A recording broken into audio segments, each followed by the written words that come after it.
Dağlar başı duman duman ay Karsım benim.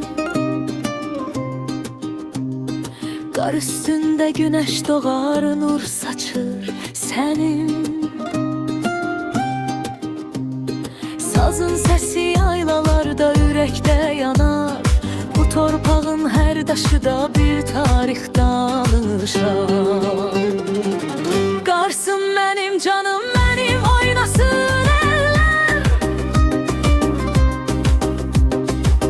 Halay tutup coşsun bugün bütün diller.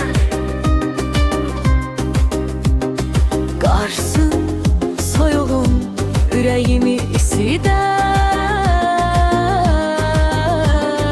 Qarsım benim, sen mənə en güzel yer. En güzel yer, en güzel yer.